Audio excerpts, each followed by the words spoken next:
Welcome to, how can I describe this video? I'll just say somebody emailed me a request.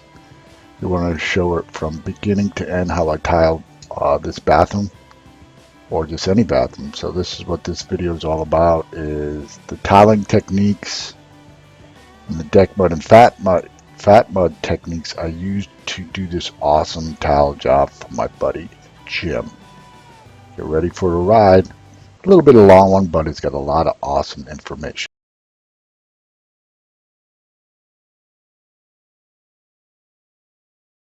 And you're going to see my son starting to put up the cleavage membrane, or just paper and wire, aqua bar. I will put a list of all the ingredients. Yes, I said ingredients. All the supplies and tools that I'd use on this job in the link below. And oh, by the way, since you're down there, click the like this video so you can share it to all your friends on Facebook, Twitter, Snapchat, Instagram, whatever you got, but do it. Do it right now. So as you can see, Davey, my son's going to town. This paper's giving him a little bit of a hard time today. Probably early in the morning. He hasn't woken up yet. So he does a great job for me. He's been doing this stuff for 22 years.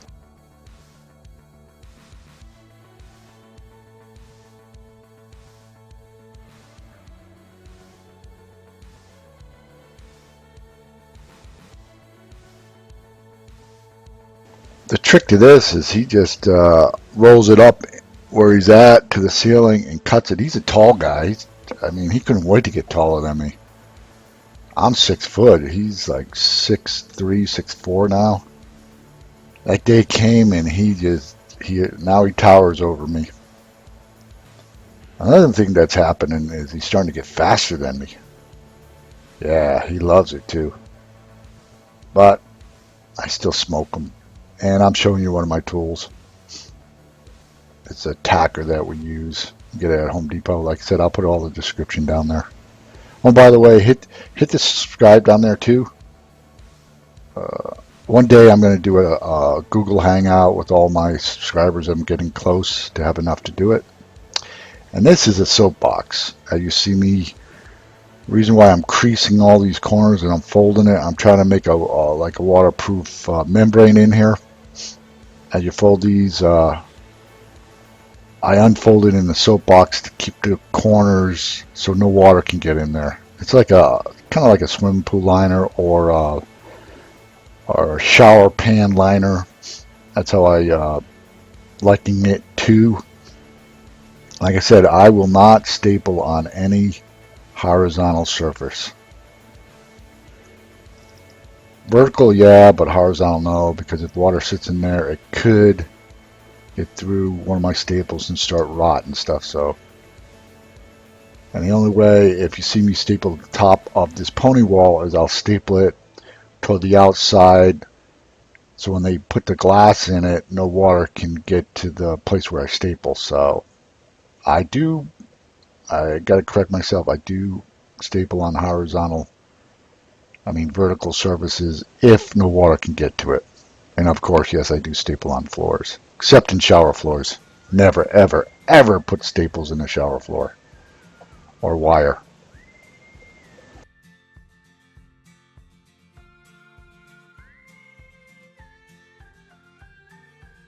And this is how I cut my wire. I roll it out, I put my tape on it, and I step on it, and I just cut it, and then I roll it back up, and I crinch it together so when I'm walking through somebody's house, it doesn't unfold and scratch a bunch of stuff. And this is actually my buddy's house. You're going to get a little tour. It was a long way back to his project back here, but this is a humongous remodel he did. And yes, he is, at the time, I think he was single. I'm not positive. But yes, this was his bathroom. He designed it. And good for him, Jim. I'm going to shout out to Jimbo. Good for you, Jim. Like I said, it doesn't take much to paper and wire. You just need a good staple gun, pair of wire cutters, utility knife, and go like crazy.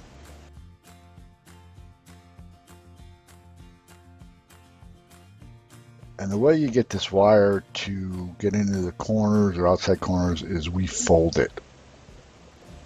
I actually like to put it up on the wall, get it stapled, and I'll fold it into the corner. It's the best way and easiest way to work with this wire. And be careful with it because you can cut your hand. So if you need to, wear some gloves.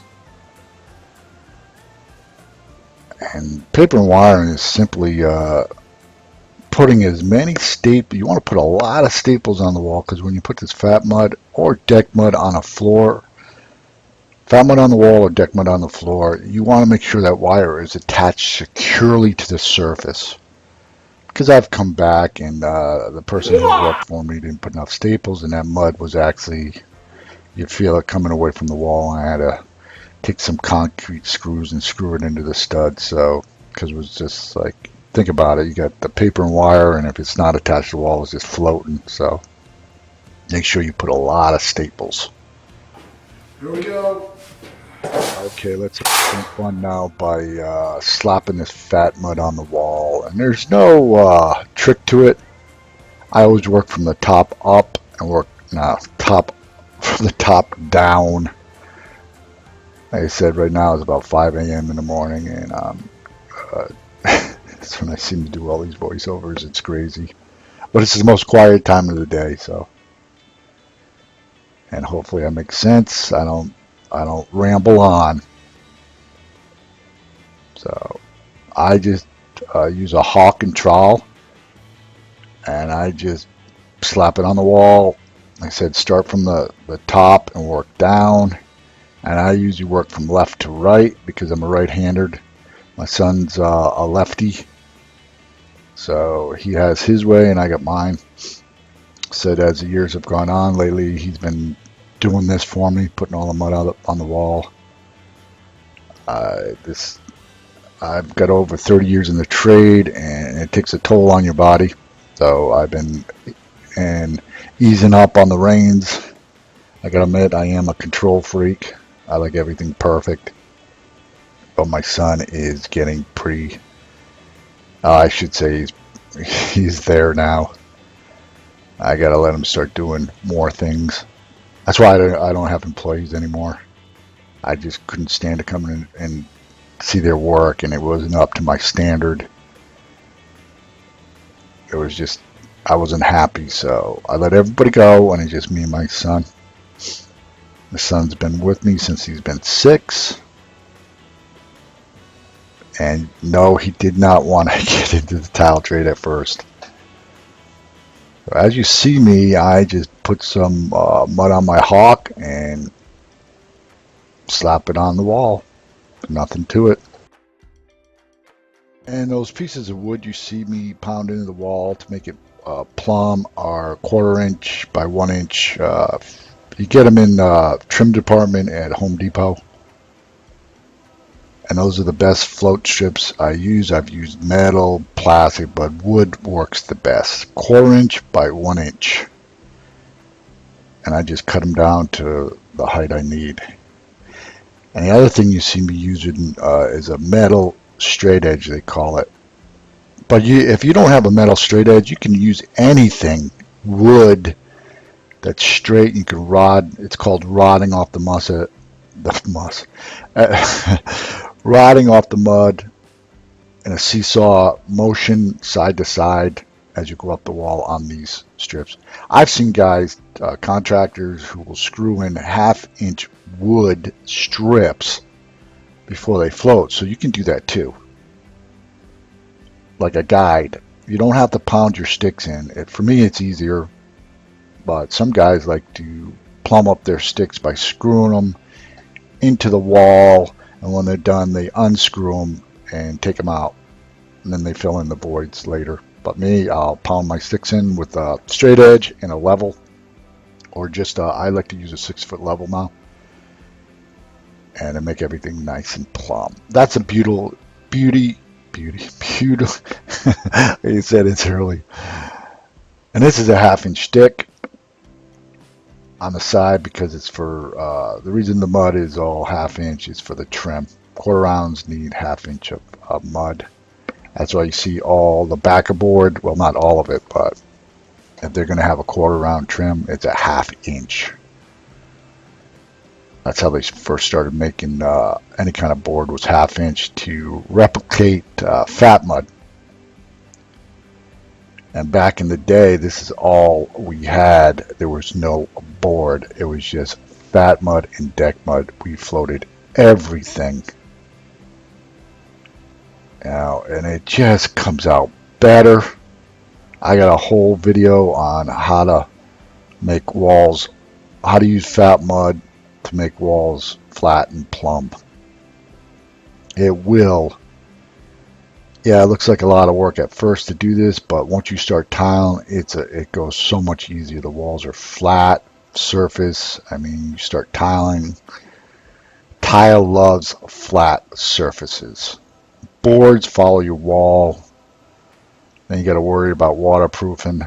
This is all wrapped together. I don't have to caulk any corners like boards do, because my wire holds it all together, so you won't get a crack going up the side of my walls. It's all waterproof too. So watch the video. I'll put the link below on how to use FatMud to plumb up, make walls plumb and flat. And go to my website, www.tilinginfo.com. It's a whole website dedicated to teaching people how to tile easy and right. It's got grouting on there, everything. And on a weekly basis, I post to it if I'm not too busy doing this stuff. And this is, I'm rotting the mud off the walls with metal edge.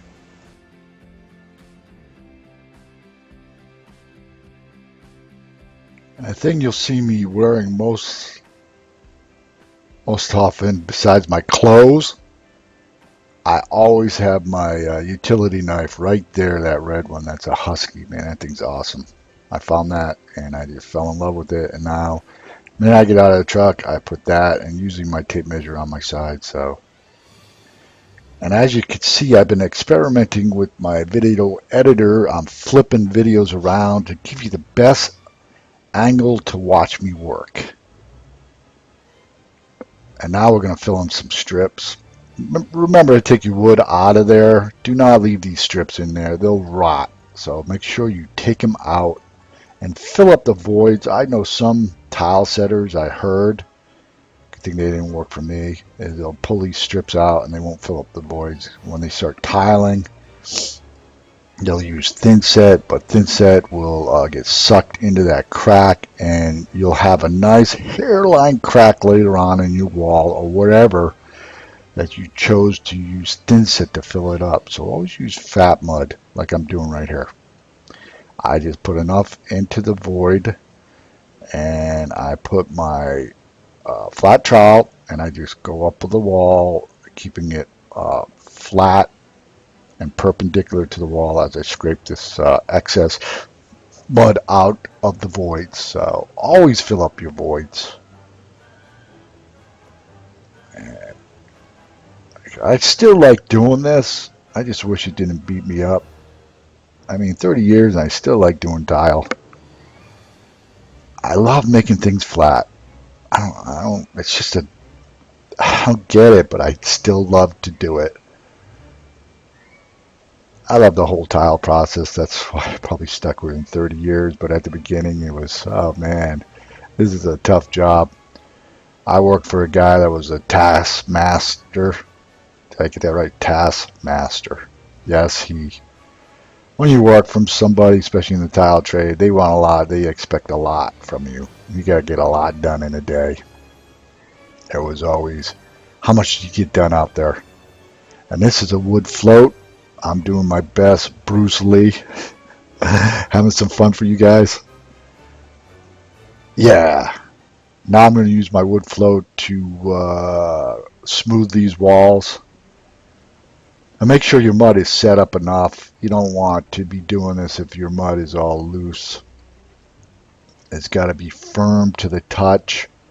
Another thing, if you float one of these walls and you go to float another wall and it starts setting up on you, you better be checking your walls. Touch them as you're floating.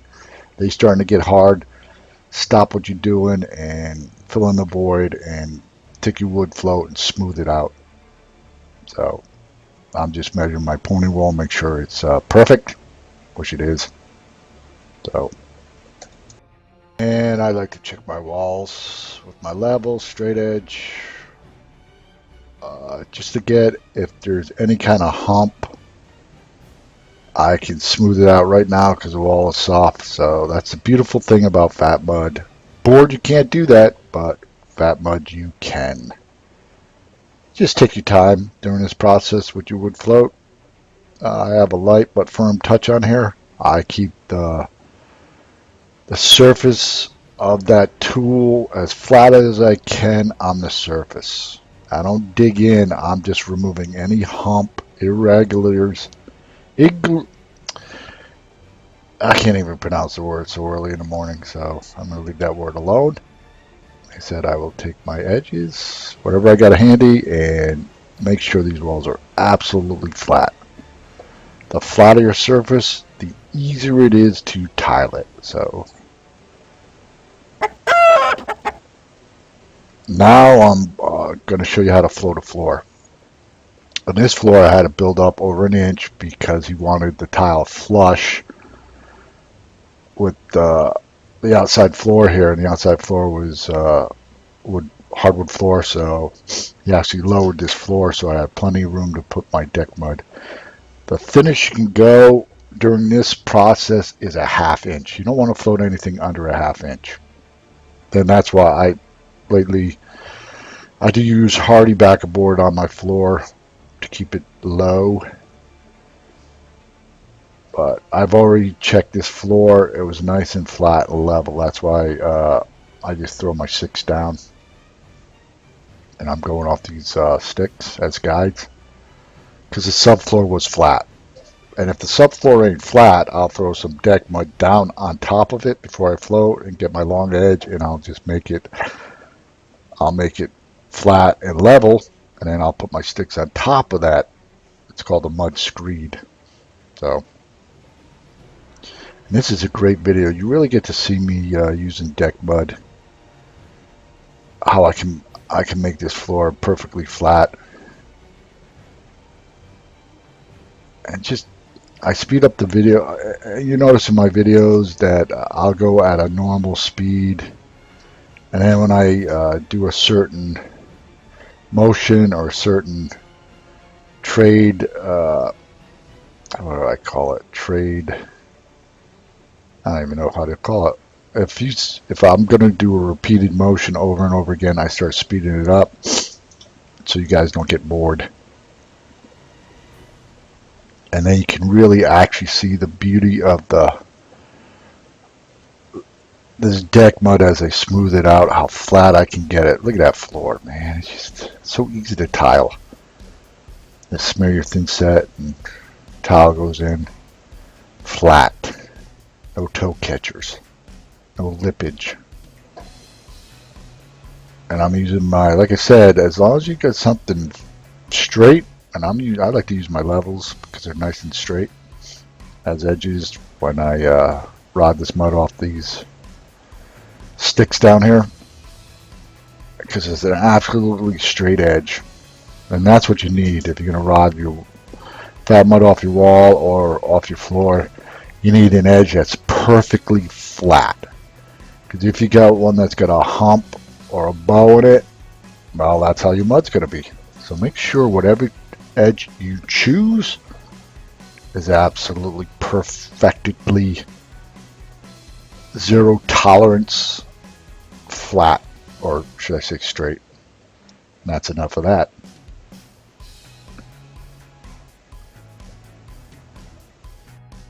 And another thing, I've been experimenting with my camera, putting it at different places so you can see me work these hand tools and whatever I'm doing. So there we go. Ah, this floor is flat.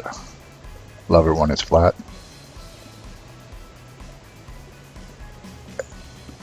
And make sure you're healthy to tackle a project like this, if you're not healthy and out of shape, well, I shouldn't say out of shape, but yeah, you got to be in some kind of shape to do this kind of work. So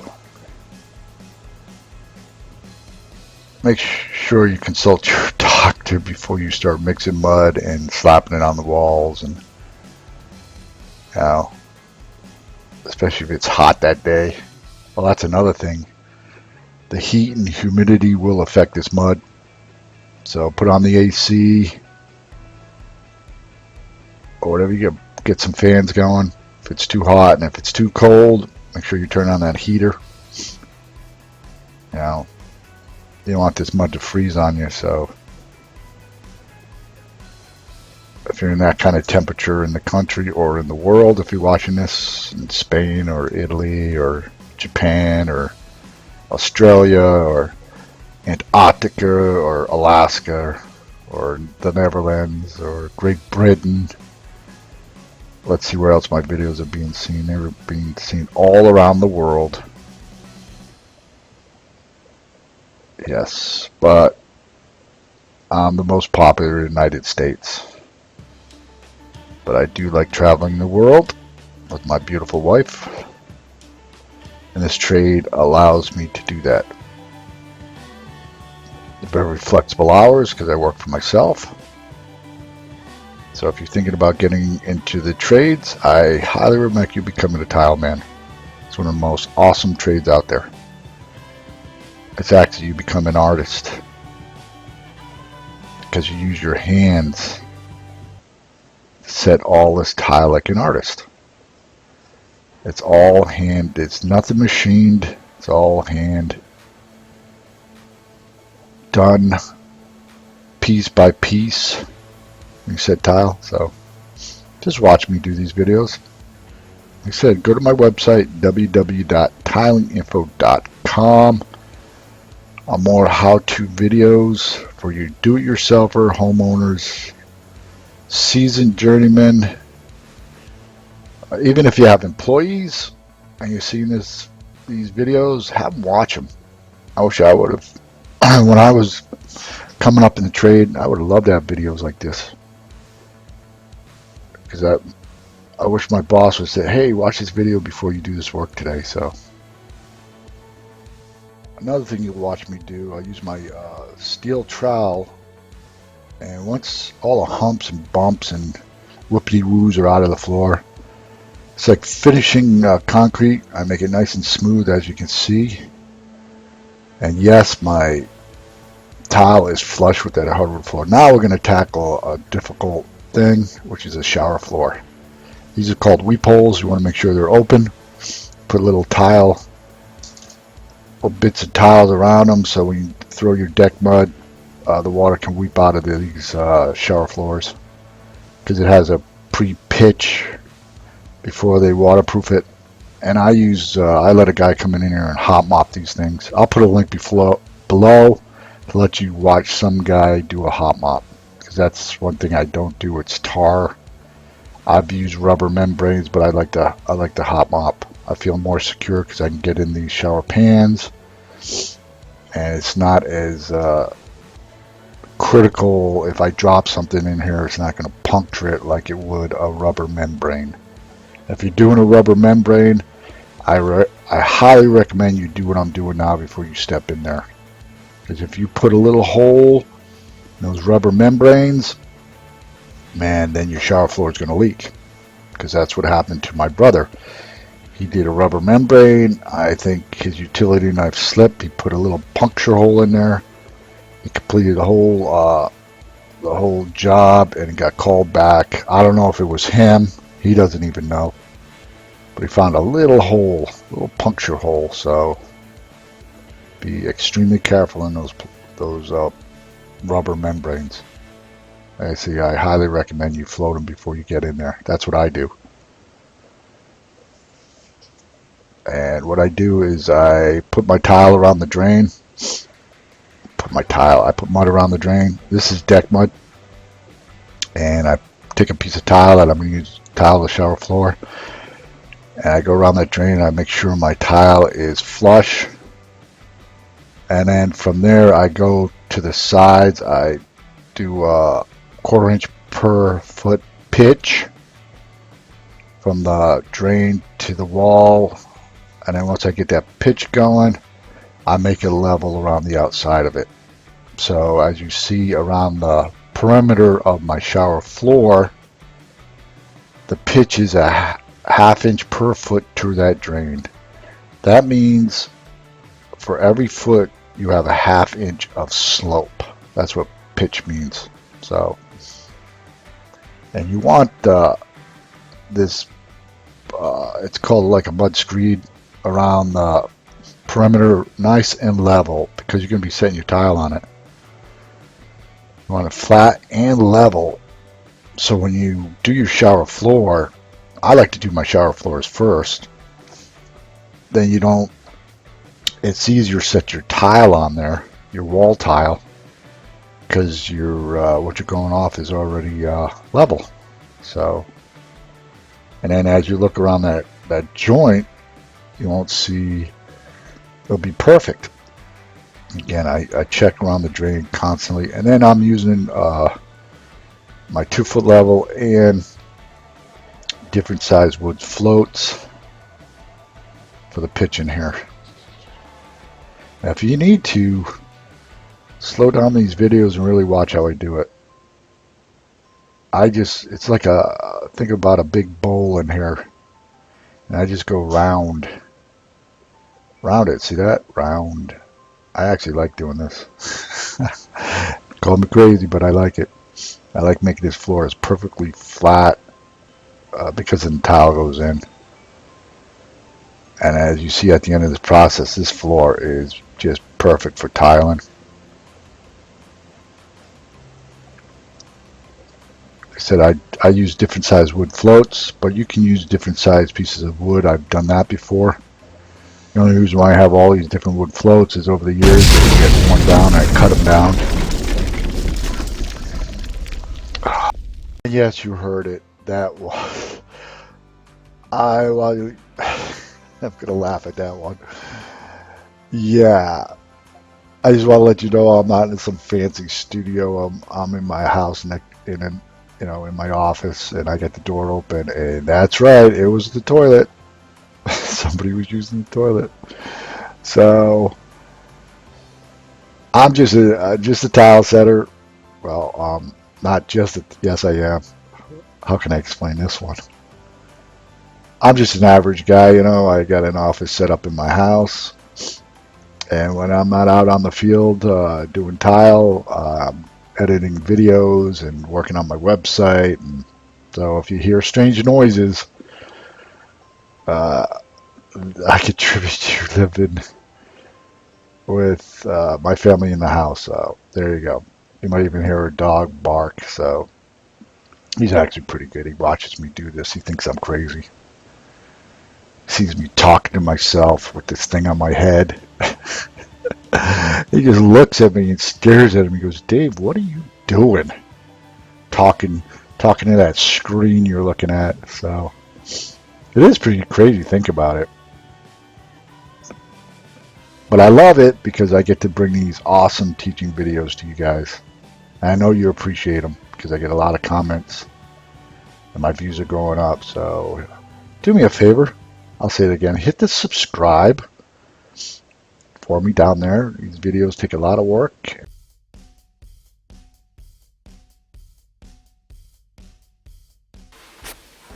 And there you have it, a floated shower floor and a floated floor. Whew. Some mud went in there. It's over an inch on the tore floor, up that so. day. It was all day floating. And now we're going to get to tile this shower floor that I floated the day before. So this is known, what I'm nailing on is a pre-float. I floated the day before. I let it sit up. That way I can get in here and work.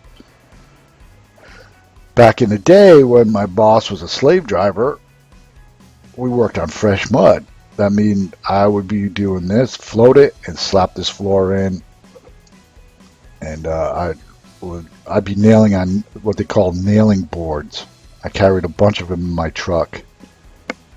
But luckily, I work for myself, so I decide how I'm going to do stuff. And I like to work on pre-floated stuff. That's why I float everything. But fresh mud's pretty cool if you know how to work with it. But if you don't know how to work on fresh mud, it's really tricky. So most of my stuff I'm showing is pre-floated. So that means I float it one day, come back next day, and set on it. And I laid out this tile. The beautiful thing about using mud in your shower walls, you can square everything up. Because you all know framing in remodels, nothing's square or plumb, and that's the best thing when you learn how to use mud. You can make stuff plumb, flat, and yes, square. As you look down at me tiling this shower floor, these are full sheets of tile going in here, and I was blessed. I always pray before I do my work, God, please guide my hands. It's even on my shirt. Let everything come out beautiful and perfect. And guess what? It was full tile, no cuts, even around the drain. And as you can see, the way I just cut a strip off the tile, so these joints don't line up. And that's the trick with doing sheets. Another trick is once you get one sheet in, you slide it off the other sheet into the thin set. And then I go around and I adjust them with a flat trowel. And I use my utility knife to clean out any thin set, wash brush, and sponge. And try, as you go along installing a tile, to keep it as clean as possible. You'll always see me cleaning my hands, cleaning the tile, and make sure these tile around the drain are perfectly, you want them just a little bit above the drain, like maybe a 1/16, so when it flows into the drain there, it doesn't get trapped and form a little puddle. Like I said, I was very blessed on this shower floor. Everything was full tile, and it looks beautiful.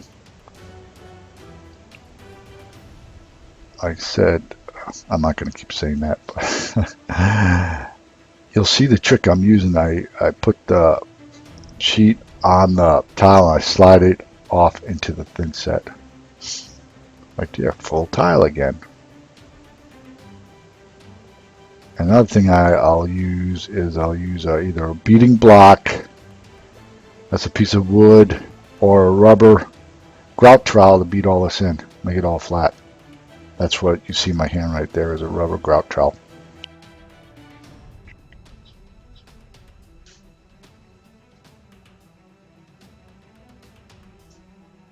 Okay, the shower floor is all done. I'm just making sure these pieces around the drain are perfect. No little puddles. I hate puddles.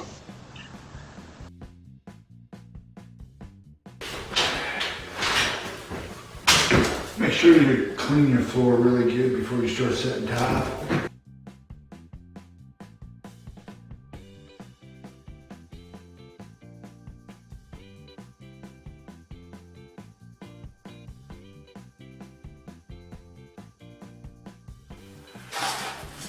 Okay, today what I'm trying to do is I gotta square up this floor, make sure everything's cool before I begin.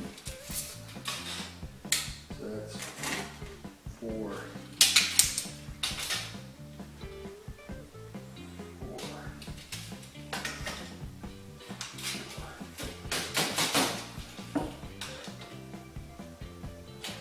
4 to 16th.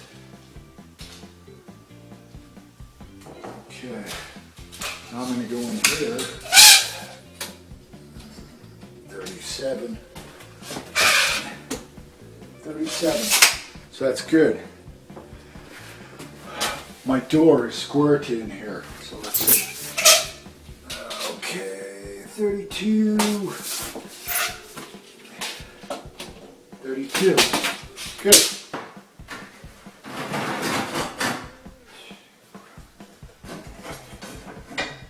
Pretty square. That's good. So we know this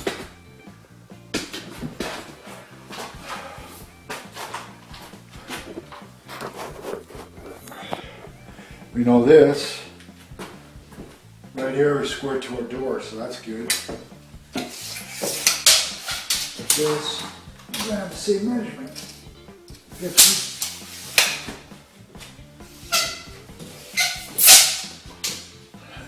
50. So yeah, that's good.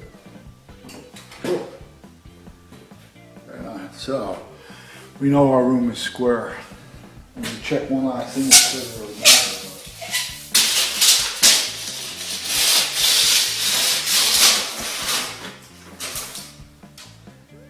132 and a quarter.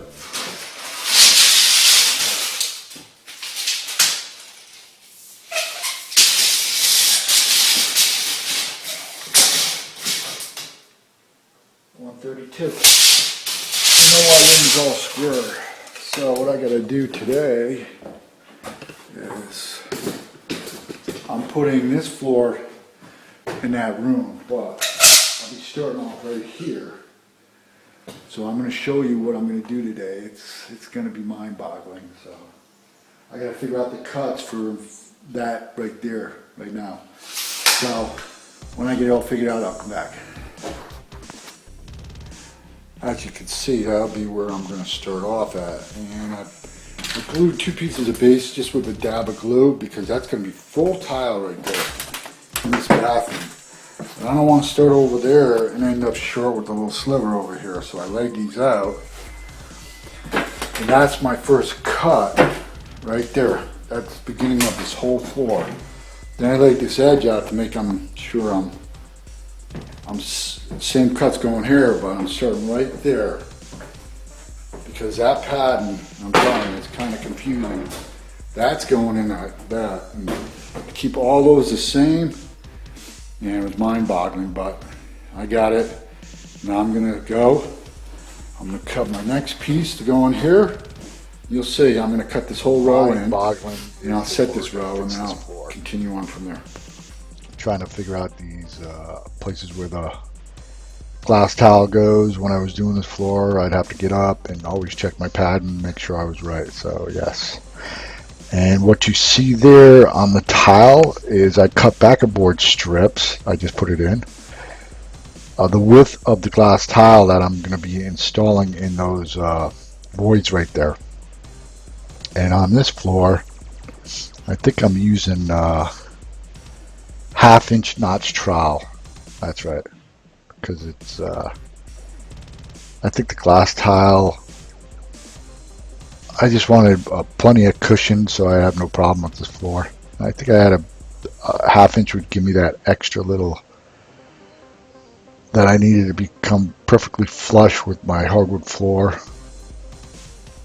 That's why I floated this floor. I had to bring it up over 1 inch to match the outside floor in his bedroom. Keep it nice and flush. And always use a straight edge when you start your first tile. As I'm saying, my floor is perfectly flat. It goes pretty easy. I'm putting on levels on there, checking it out. Because when you don't line up joints, you do like Subway or any other kind of pattern, that tile has to be flat or you're going to get lippage and toe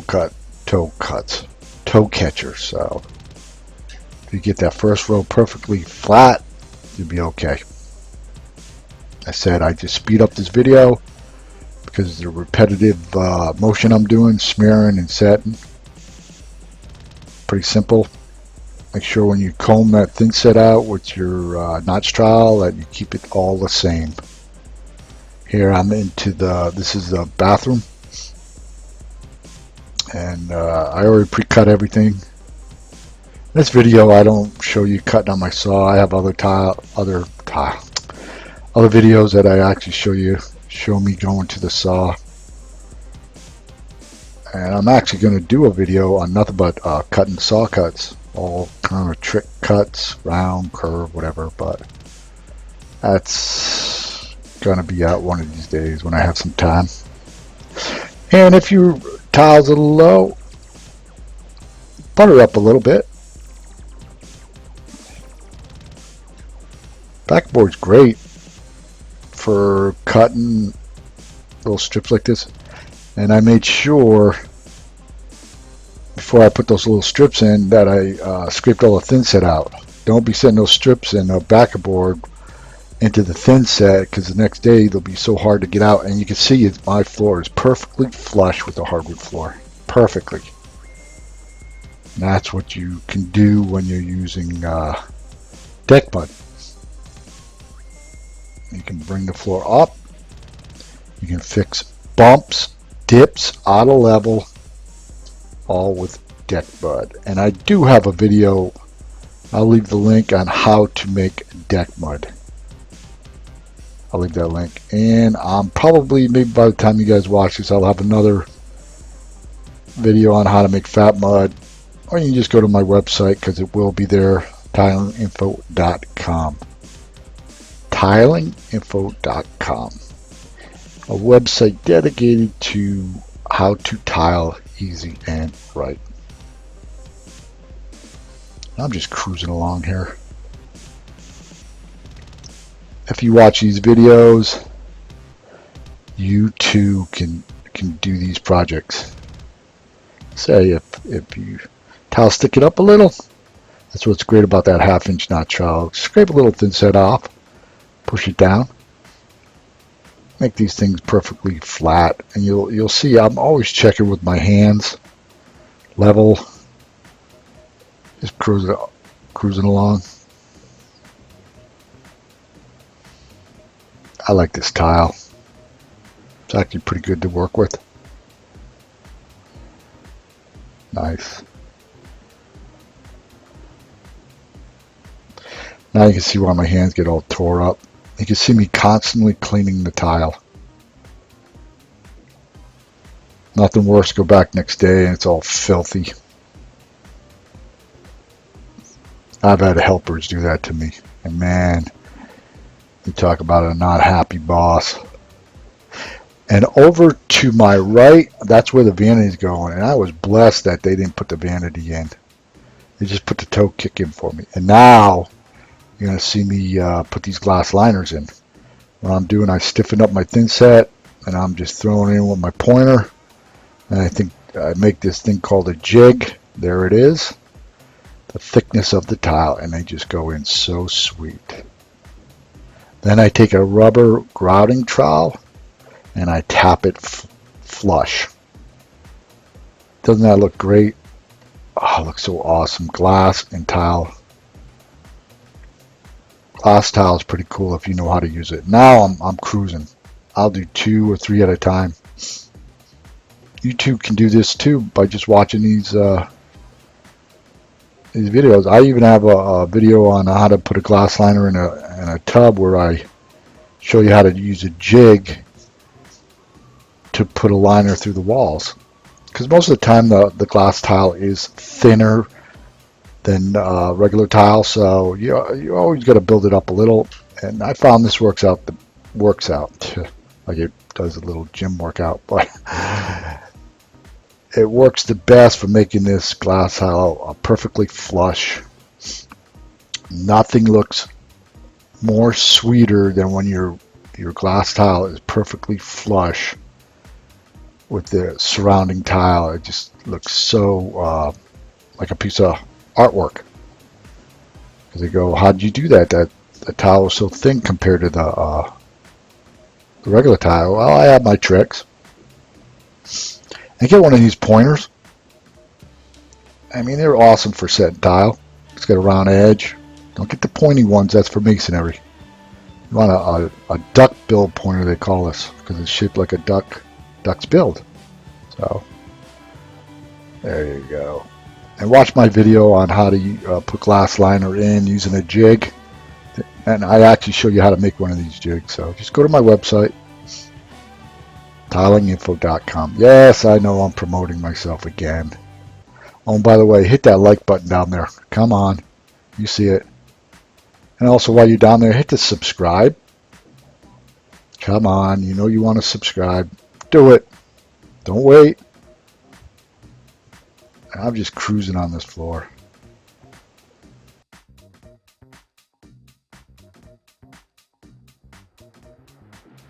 As you see, then marking up the wall to get my layout going. I'm going to go over with the owner, get it okayed. And that will go in there, plus all the other walls. So always do a layout before you proceed. Okay, what you're looking at is this is a seat and a shower I'm doing. And down here is the shower floor I already done. And it's got this big space down here. And if I just put a tile on here, you know, you got a big joint in there, about 1 inch. And I don't want that. You know, I want this full tile. So what I'm going to do is I'm going to add some, cement board to bring this out. So then when you look in here, it'll be full tile. Yes, I know I'm using board, but board on a flat surface is a good thing, especially cement board in the shower. Waterproof. It's just like flowing, but a little easier. I don't have to mix any mud and slap it in here. So I'll show you how to do this real quick.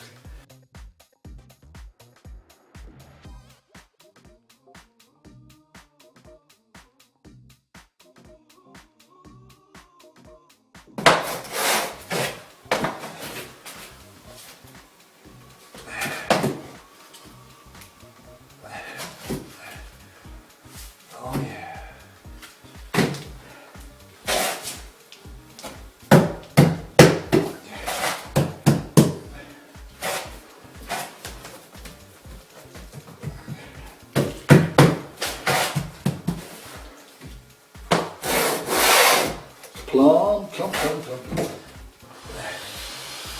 Done. Oh yeah.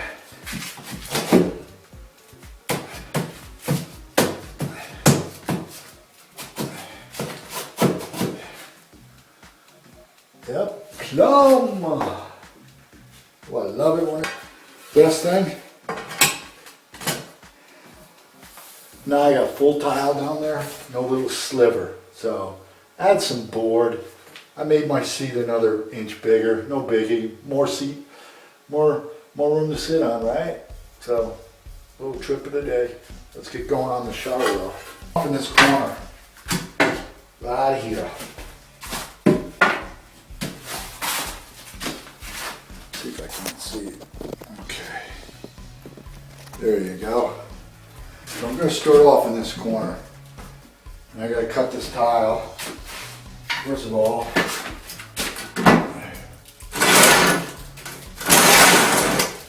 yes, the wall is plumb. The wall is plumb. So,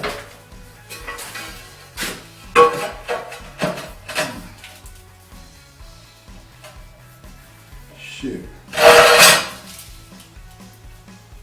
Yeah. I gotta cut off 1/8 of an inch, no, 1/4 of an inch. Because I know it's crazy, but gotta do it. Yep.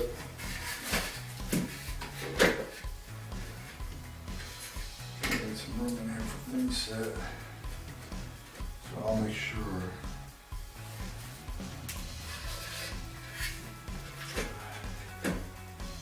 Oh yeah, perfect. So.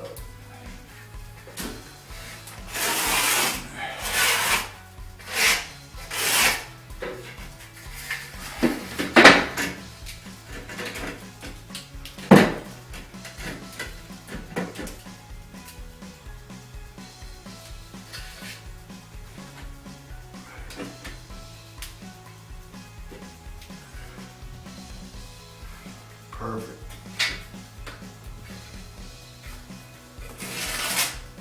There you go.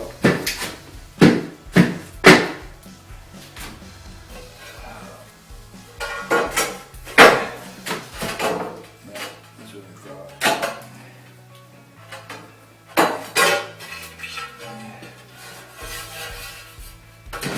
Okay. So, you go cut 4 of these. I'll go cut 4 of those and we'll get started. Ready for our next row? I'm drinking something, but I don't want to endorse it. Say, on YouTube I get in trouble if I bring out the product. That's why you hear no music, only the type they allow me to play, which you're hearing right now. So, here we go, next row.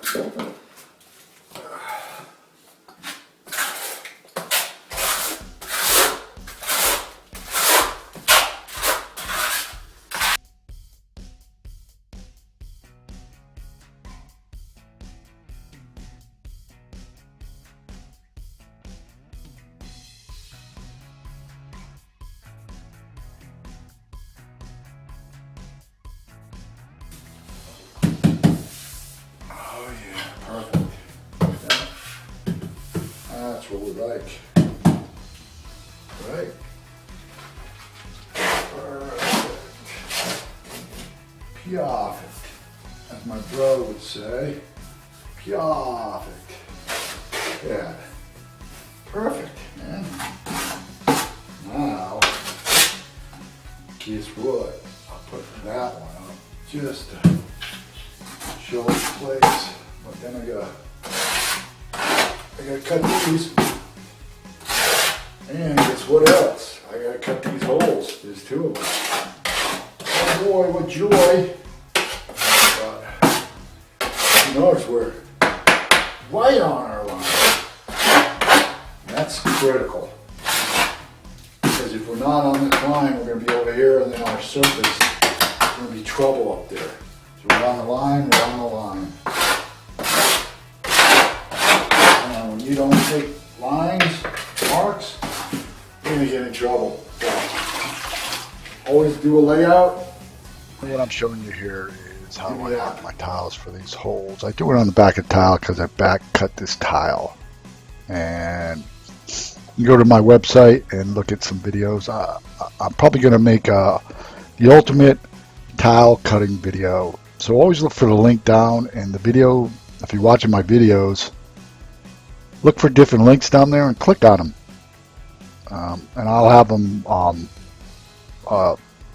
properly, I'll put a proper name. Sorry folks, I'm not feeling too good today.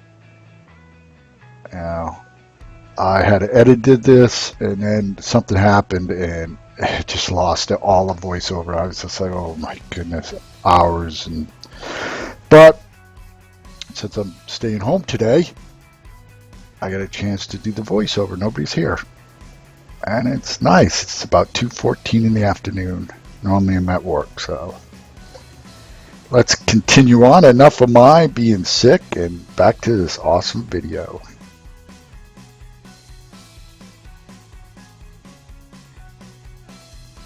As you can see in this video, I use this red thing and it's a suction cup, so it's a must little, well, not a must, it just makes it easier for these large formatted tiles.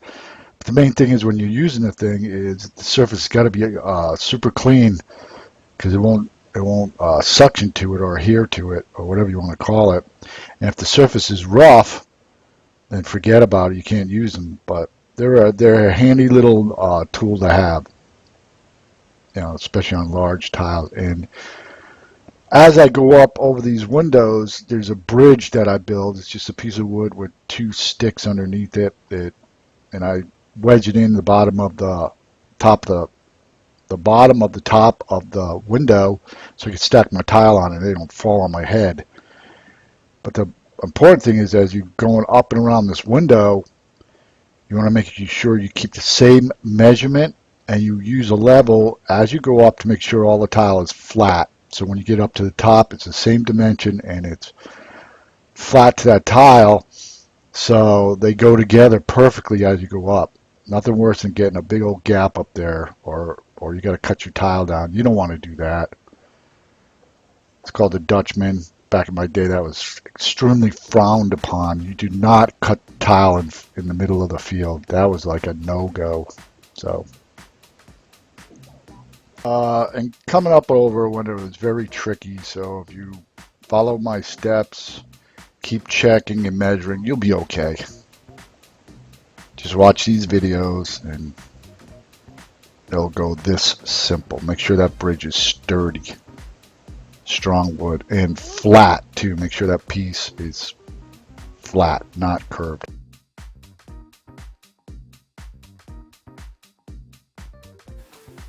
Okay, what we're about to do is I'm going to pre-float this with a little jig. So these will be flush. See, they're in. So those will be flush. So that's what I'm going to do. Okay? Sometimes I'll wrap the edge of that tile in tape so I don't scratch the surface, especially if it's a high gloss or stone tile.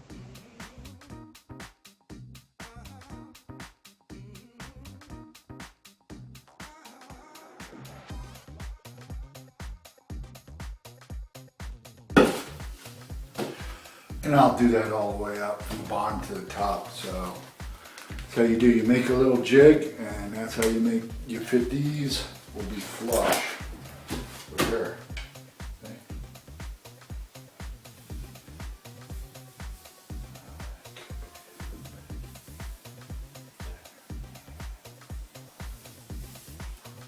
And that's how you do it.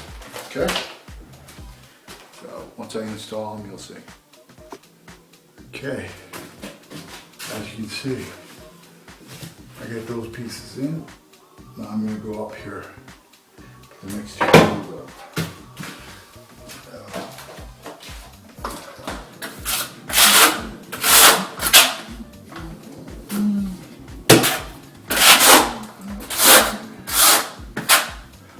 You're locked out. Full tile right there. That's unusual. It's unusual to be loved by anyone. Uh-oh, I might get in trouble.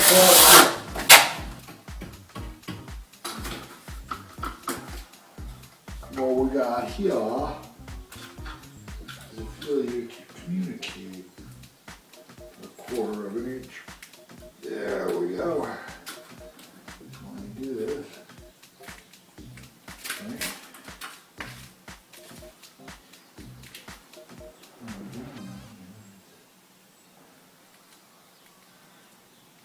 I'm making sure this is going to be square, so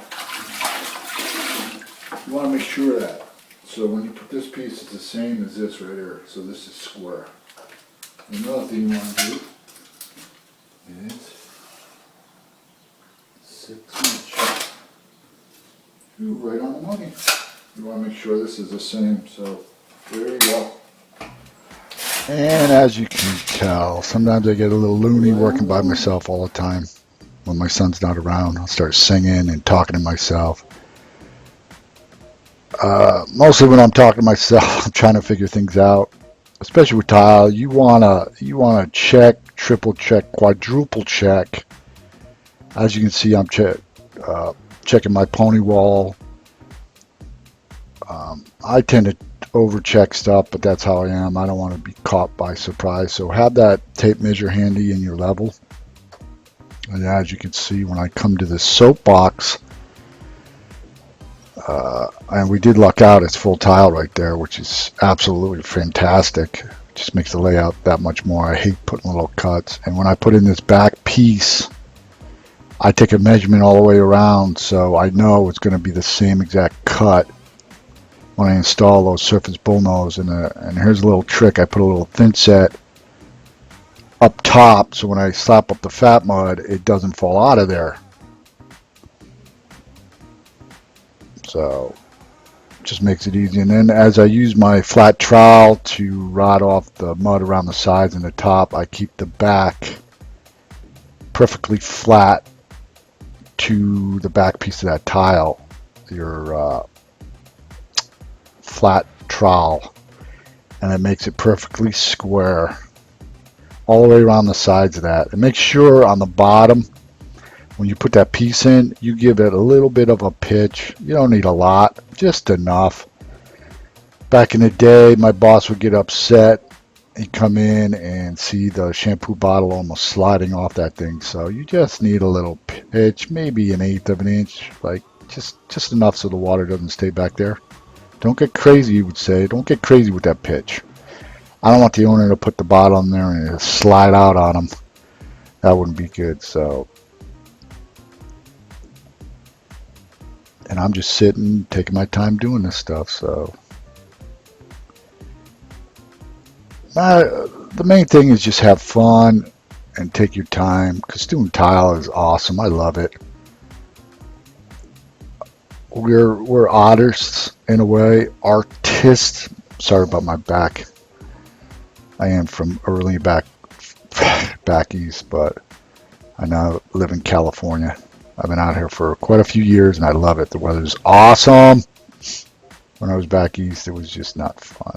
And I always make sure this stuff is all flush. That's why I'm totally checking it. And if you do this stuff, it goes this easy. Oh, there's a repeat, but I'm just going to leave it. And I don't know if I said this, but I use a 1/16 by 1/16 or 1/8 by 1/8 inch notch trowel when I'm doing this stuff. Especially after you floated it perfectly with your jig. It really will go this easy if you use that jig and float it all out perfectly like this. I mean, you just trowel out your thin set with that V-notch trowel, and it hangs there. And use a special thin set. I don't know if I mentioned this yet. I'll reiterate it. It's called Megalight. It's an ultralight thin set. Real expensive, like $50 a bag. It's a custom product. And that might be a specialty order item. Excuse me. And now I'm going to be going up this valve wall that has, it's going to have a waterfall in between the two tiles. So you can see the lines I've marked in the walls. And I took my absolute time doing this wall because I wanted the glass liner in between these tiles to have a perfect joint going up the wall. So that's why you see all my marks on the wall there. I laid it out.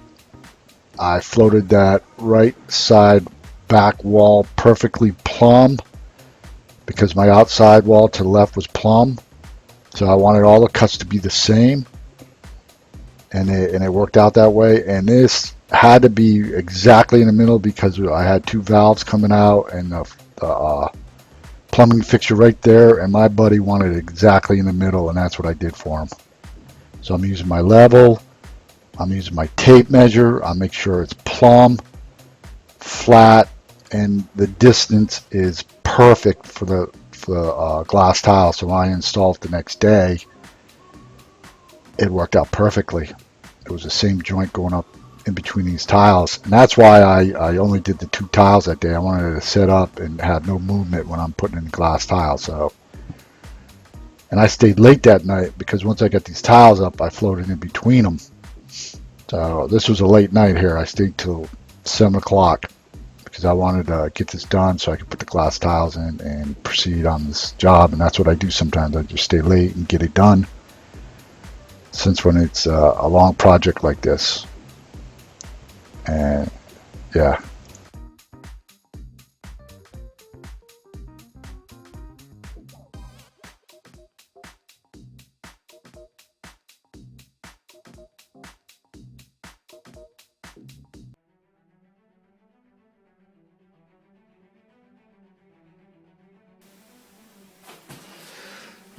Hey gang, first thing in the morning is about 5:30. Worked till 7 last night. I love tile. I'm getting this ready for liner, so what I do is I go on my old trusty stone.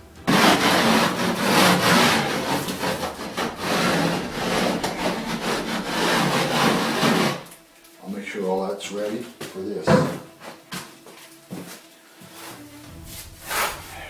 So this will go.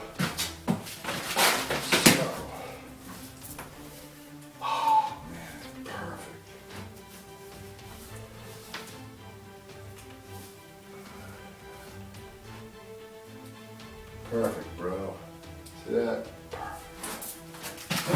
That's what I'm doing. I'm scraping this down, and once I start installing it, I'll show you. And then over here, we got the same thing going on. Another liner right here we're going to be putting in. So, two liners first thing. I'm going to get them out of the way. So once I start installing, I bring it back. And make sure you have a good sharp utility knife blade because the netting on this is pretty tough. You'll see me trying to pull it apart.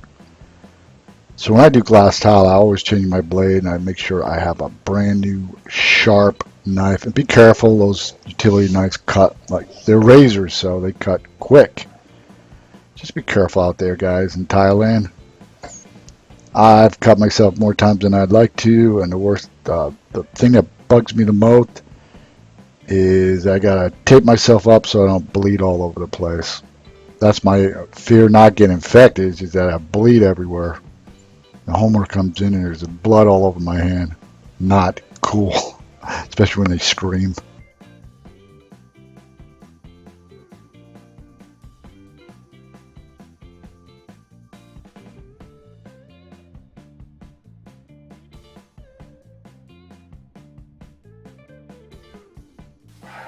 Man, these things are hard. Good backing on them.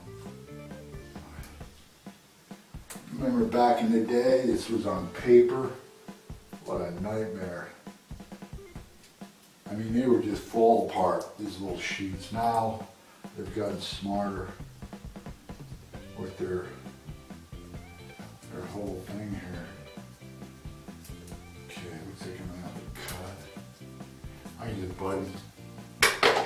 And if you're new to glass tile, make sure you don't spread too much thin set. It will set up, and then you go to set your glass tile, and it won't adhere to the back because it skims over, it gets dry. So you'll push it on there, come back next day, and a bunch of them will pop out. So do a little at a time because you want to come back next day, especially if you got to clean any of it, and you want to clean it as you go. Take your time and clean all the joints. I can't stress that enough when you're working with glass tile. Get all the thin set out of those joints because it's a lot easier doing when it's fresh than the next day when it's all set up. And the day after that, oh my God, it's like rock and it's a really pain. You start scratching your glass tile, trying to dig the thin set out of there. So just have a nice clean bucket of water, a good wash brush, and your utility knife, and you'll be good to go. And you can use the back of the flat trowel or the back of the notch trowel if it's nice and flat. Just make sure it's clean as you stick it in here. And that's how I get all this glass tile straight. I use a straight flat metal trowel, things I use for floating walls with, and I just make them all nice and straight. That's the trick. That's the secret. And tapping in with the rubber grout trowel just makes it that much more better. It seats all the glass tile into that thin set. Glass tile really is beautiful when you look at it. It's a pain to install, but it sure looks beautiful. Especially if you've got some rich, dark colors in there.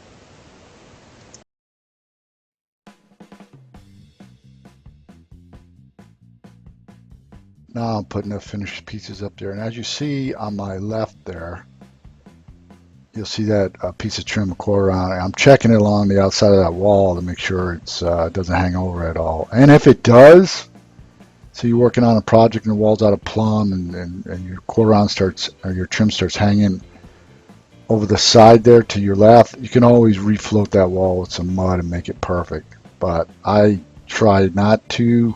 I try to make sure this is all perfect as I'm going up here. So, but if not, you can, like I say, float it with some tape and mud and make it all flush. I've done that before when the wall was really out of plumb.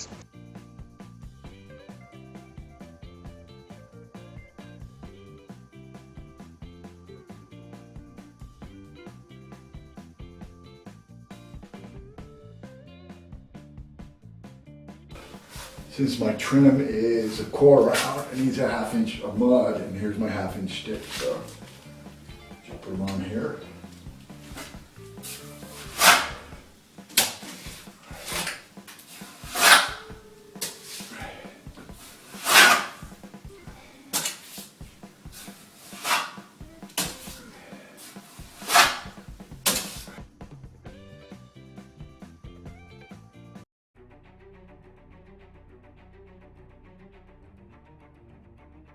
Since we're going to be trimming on the other side, here's another 1/2 inch stick.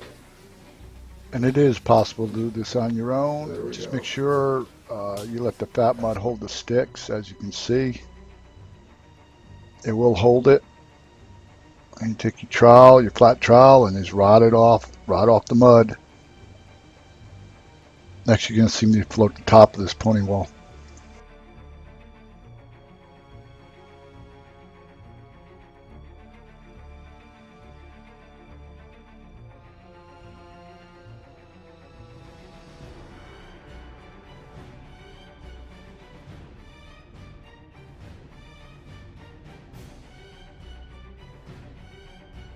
The reason why, ½ inch. Because these things like ½ inch, see? Perfect. Once I trim it out, you know? So next we're gonna float this top here.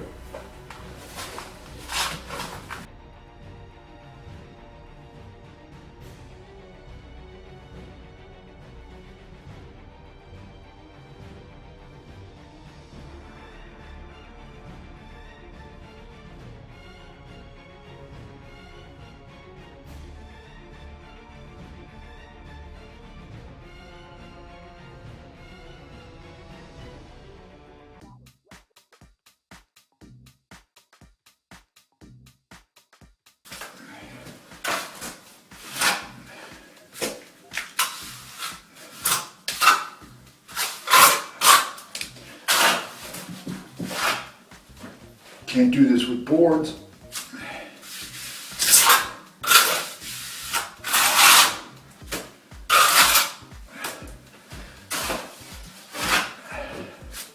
Beauty of mud. I love mud. I'll take mud any day. Overboard.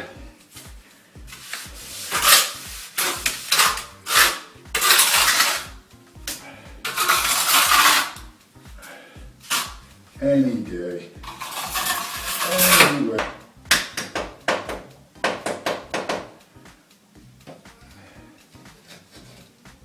We'll leave it like that then, because that's about right. Okay. Let me go over here. Finish it up. Right? Yep. Finish it up.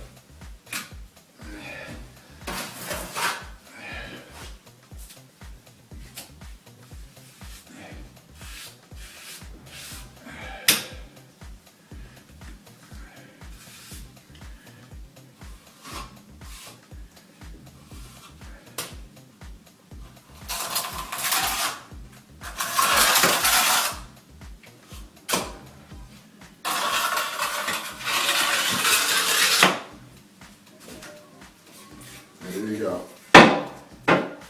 Slap And you that can with see I'm floating on top of the curb here. Same thing with ½ inch sticks because I'm trimming everything out with quarter ounce.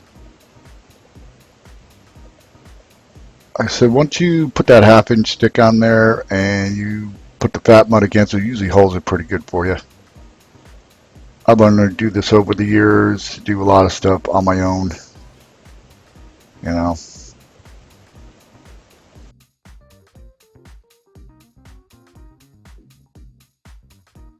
Go around, see? Booyah. And that's why we got a ½ inch. And that's why board today is a ½ inch. One board, because they're trying to take, you know, they're replacing it for FatMud. Because FatMud was all, in the beginning, that's all we had was FatMud. Now you can see exactly why it's a ½ inch stick. Because it works perfectly for these quarter ounce. These things are called quarter ounce.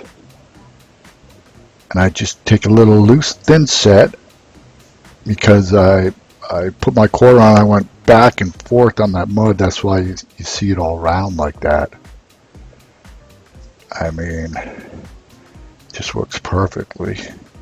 Goes on pretty easy. Just like that.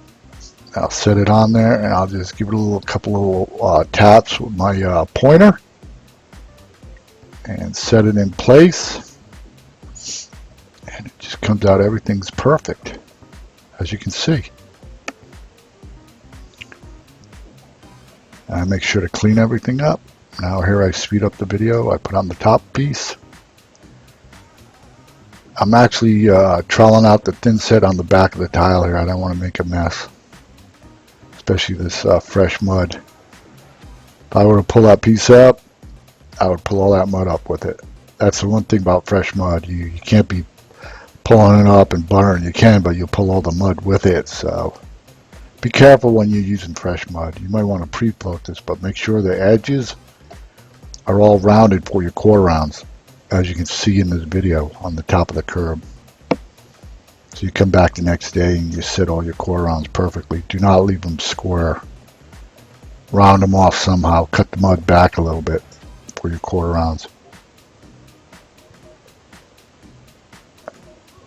I'm just going to town. And you muddy your core rounds for the inside corners. Outside corners usually have beaks, but the inside corners you have to miter them. As you can see, I got this one perfect. Now I'm setting the window. I took a slow motion action so you'd see me I buttered the surface bullnose. This stuff came in 3 inches by 2 feet, these bullnoses. So once I put it up here, I didn't want it falling down. So what I do is I trowel a thin set around the whole edge. I put like a bead of it, so when I push it up there, it has a little, like a suction cup. So if you put thin set around all your edges, you push it up there, that acts like anything overhead. That's what you want to do when you're setting a piece of tile over your head. Create like a suction. And I did float out this windowsill with FatMud. As you can see, I'm about to put the piece on the right hand side there. And I know the lighting ain't great in this shot. It's funny when you're videotaping stuff, how the light comes through the window and it just messes up your shot, but I left it in here so you can see it. I know it's not the greatest. I'm giving you a bird's eye view of me doing this stuff. Now I'm floating this seat with DeckMud. I already put thin set in the bottom here because it was FatMud that had accumulated as I floated walls and that, so I always coat the mud before I throw the DeckMud or FatMud on there with a little bit of thin set to bond better. And give this thing a little pitch. The seat, a slab's going on here. I'm not doing the slab work. They got a slab guy because that's not what I do. I'm a tile man. But just give it like 1/8 of an inch on this seat. And those were 2 mud screeds that I just made with my level.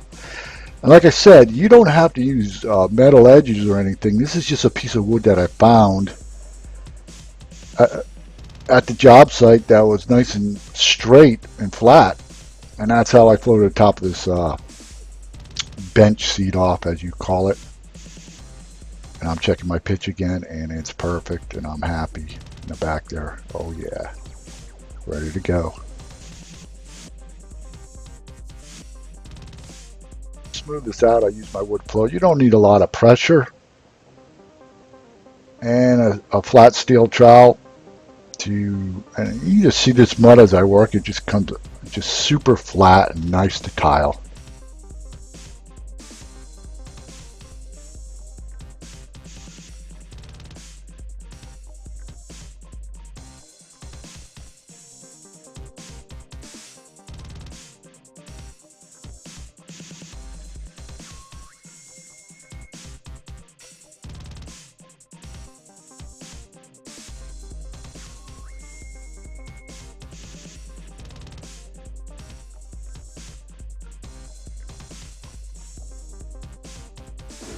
So you see what I did, pretty simple. I put it water, mix it, wait about 5-10 minutes before you use it. So. Yeah, I wasn't going to show you all this grouting, but I promised that guy I would put everything in here. So that's why this grouting is in here. And what I did this time is I put my camera, like different angles so you could really see me go at this. I was all by myself grouting this huge shower. It took quite a while, but you see how nice and clean it is before I begun? I didn't have to spend too much time cleaning it. And I always work from the bottom up. And glass tile, the thing about glass tile, it sucks up a lot of grout. You'll use a lot of, you'll be surprised. It goes through a lot. So make sure you got your grout calculator. I'll put a link below so you don't run short of grout. And I didn't try to match that glass tile. That's another thing. You don't want to, we used to try to match dark and with the glass tile and make it all look the same. But nowadays, I just grout it all because it really helps the glass tile stick out compared to just blending in. If you make it one line with the same color grout, kind of highlights a little better, my word, and then you don't have to deal with two different color grouts. That's a pain. Grout that, then tape everything up. You talk another whole day of doing that stuff. So I talk to my customers and say, nah, I don't want to do that. It's just, to me, it just looks better anyways. That's what I always go for, is the look. Not how much different. Yeah, if they want it, I'll do it. But if I think it's not going to look good, I will voice my opinion. I'm always about making the tile look the most beautiful work of art I can.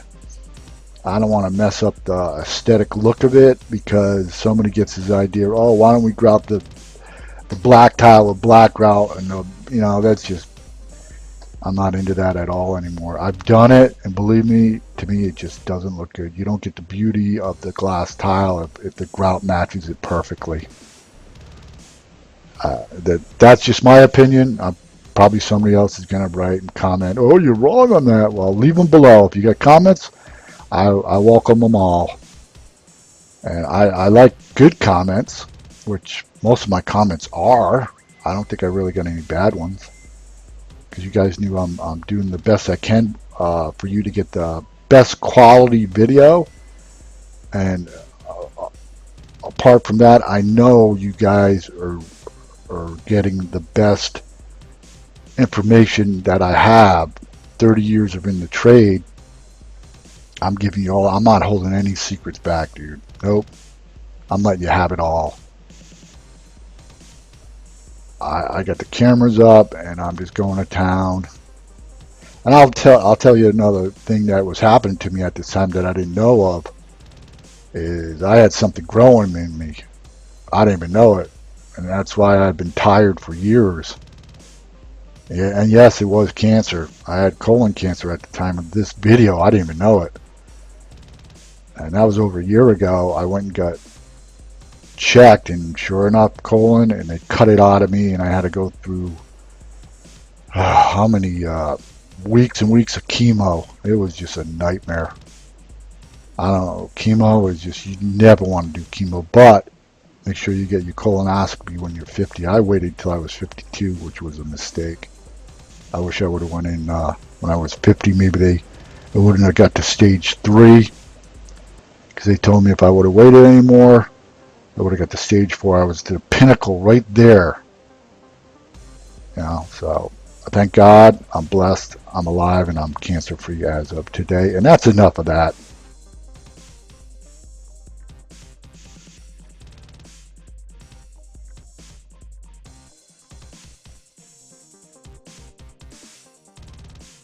Big words up. Yeah, use your big words. See, we got a general guy. I'm totally impressed with this project.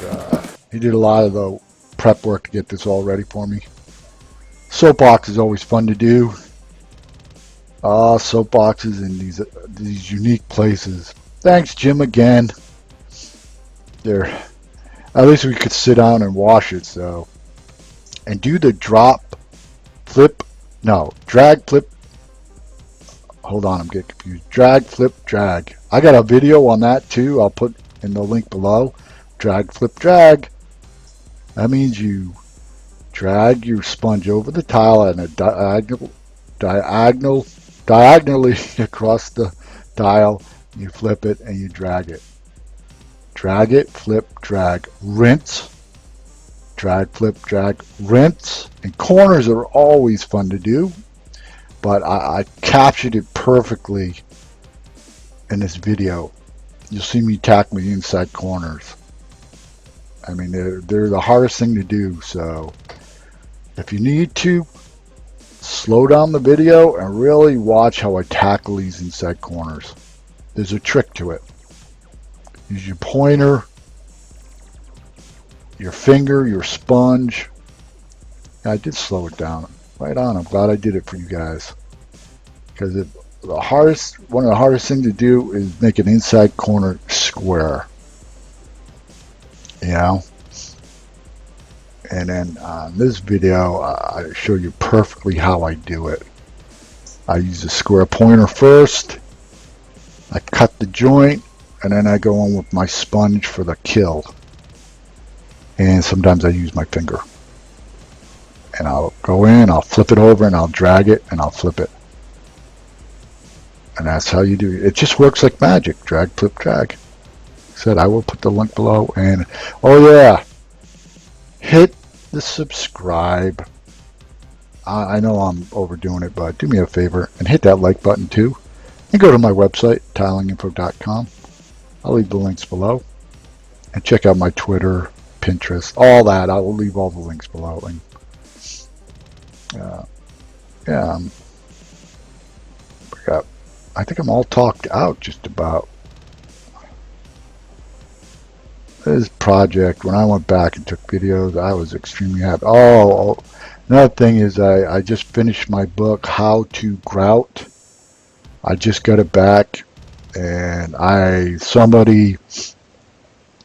had it edited, and now I got to make some changes to the grammar and whatnot. So I will leave a link below.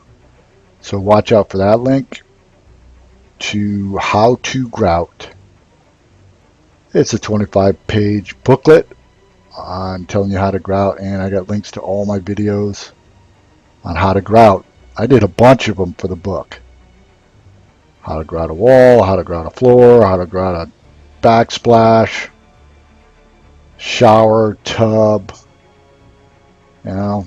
So when you click that link and get that book, you will be happy. It took me a long time to make too, to write. It was a labor of love. And then I'm going to have other books in the future. How to bullnose, how to use FatMud and DeckMud, how to tile a kitchen backsplash. There'll be short books like 25 pages, and I will put them on my website. So be on the lookout for them. Like I said, you just use your rubber grout trowel at a 45-degree angle, and you're basically just filling up all your joints. And if your grout is like mashed potatoes, or like applesauce,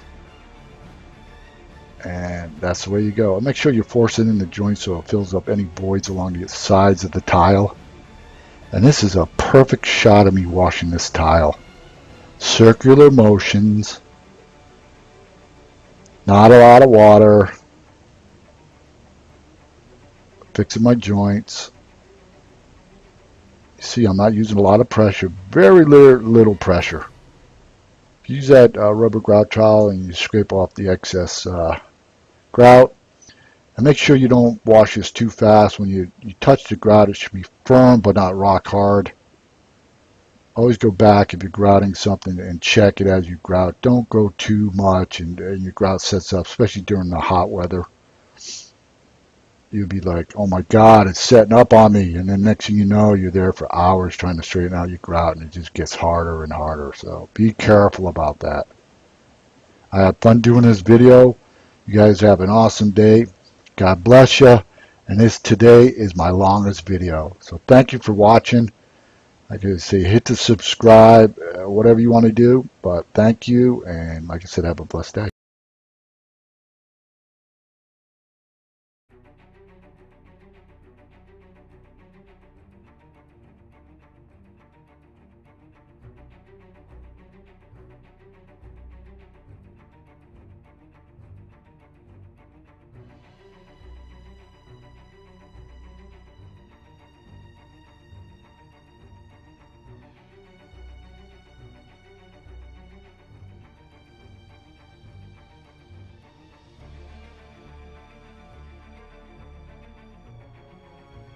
Okay, that's it.